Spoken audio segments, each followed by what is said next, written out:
सोचिए, कोई सरकारी कर्मचारी है, मान लीजिए एक टीचर, और एक दिन अचानक उनके पास एक ऑर्डर आता है। ऑर्डर में लिखा है, आपकी ड्यूटी जनगणना 2027 में लगी है। अब जनगणना ड्यूटी, ये कोई छोटा मोटा काम तो है नहीं। अरे ये तो देश की सबसे बड़ी डेटा इकट्ठा करने वाली मुहिम है, और इसमें सीधी भागीदारी होगी। मतलब एक ऐसा मिशन जो आने वाले कई सालों के लिए भारत की पॉलिसीज का रास्ता तय करेगा। तो सबसे पहली और सबसे जरूरी जिम्मेदारी क्या होगी? अपने इलाके के हर एक दरवाजे पर जाना, घर घर दस्तक देना। सही मायने में यही वो जमीनी काम है जिस पर पूरी जनगणना की इमारत खड़ी होती है। और हाँ, इस बार एक बहुत बड़ा बदलाव है। कागजों के वो बड़े बड़े ढेर नहीं होंगे, जी नहीं।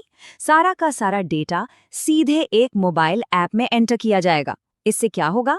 पूरी प्रक्रिया पहले से कहीं ज्यादा तेज और हाँ, एक्यूरेट भी हो जाएगी।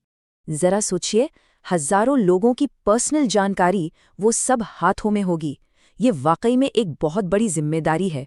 इसमें एक तो एक्यूरेसी मतलब सटीकता, और दूसरा प्राइवेसी यानी गोपनीयता। ये दोनों ही सबसे ऊपर हैं। लेकिन ठीक है, ड्यूटी तो लग गई, पर मन में कई सवाल भी तो आएंगे, है ना? जैसे कि भाई काम असल में करना क्या होगा, इसकी ट्रेनिंग वगैरह कैसे होगी, और सबसे जरूरी सवाल, इस मेहनत के लिए पैसे कितने मिलेंगे? तो चलिए आज इन्हीं सब सवालों के जवाब ढूंढते हैं। ये सबसे पहले बात करते हैं रोल की। देखिए, इस पूरे ऑपरेशन में दो सबसे अहम पोस्ट हैं। एक है प्रगणक यानी इन्यूमरेटर, और दूसरा है सुपरवाइजर। अब देखते हैं कि इन रोल्स के लिए आमतौर पर चुना किसे जाता है।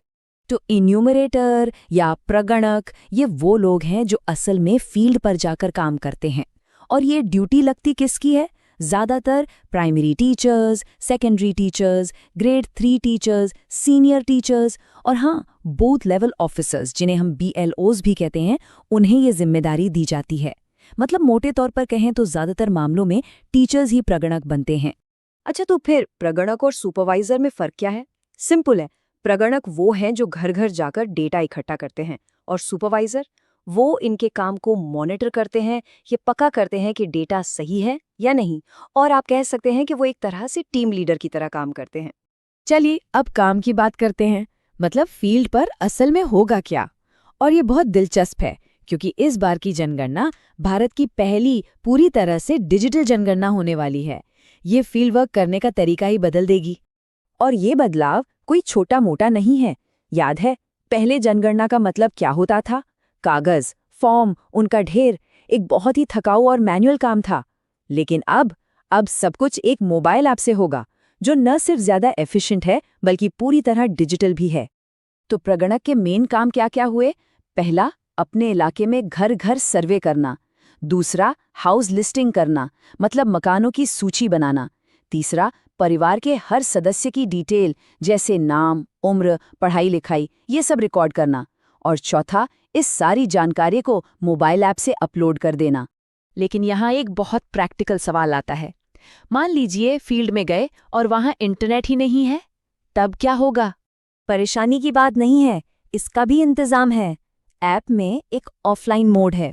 इसका मतलब आप बिना इंटरनेट के भी डेटा एंटर कर सकते हैं, और बाद में जब भी नेटवर्क मिले उसे अपलोड कर दीजिए।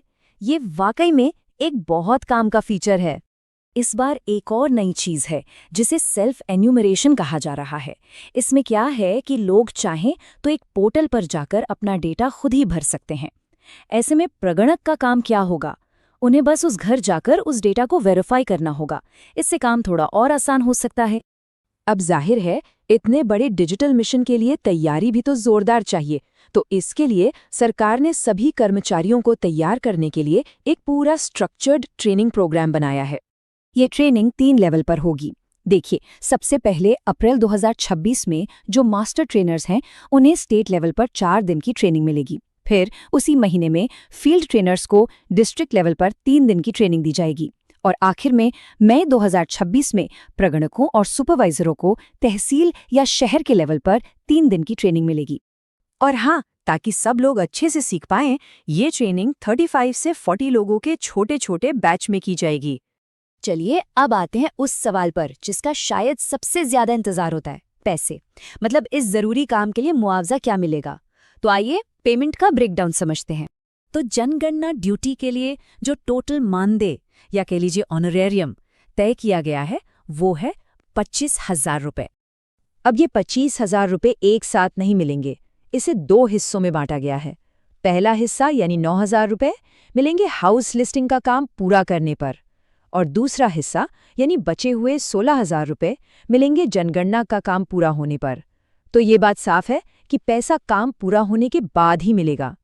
हाँ, एक बात और जो ध्यान में रखना बहुत ज़रूरी है, इस 25,000 रुपये के अलावा आने जाने के लिए कोई अलग से ट्रैवल अलाउंस मतलब TADA या फिर मोबाइल का खर्चा वो नहीं दिया जाएगा। लेकिन ट्रेनिंग के दौरान के लिए कुछ अलाउंसेस जरूर हैं। ट्रेनिंग के दिनों में हर रोज 600 रुपये का मानदेय और 200 रुपये रिफ्रेशमेंट के लिए मिलेंगे, या फिर नाश्ते पानी का इंतजाम होगा। पर इसमें एक शर्त है, ये अलाउंस तभी मिलेगा जब कोई ट्रेनिंग लेने के बाद जनगणना का काम भी पूरा करे। तो कुल मिलाकर जनगणना 2027 सिर्फ एक ड्यूटी नहीं है, ये तो भारत के सबसे बड़े डेटा कैंपेन का हिस्सा बनने का एक मौका है। लाखों कर्मचारी और टीचर्स मिलकर इस मिशन को कामयाब बनाएंगे। तो सवाल यही है कि क्या हम सब इस ऐतिहासिक डिजिटल मिशन का हिस्सा बनने के लिए तैयार हैं?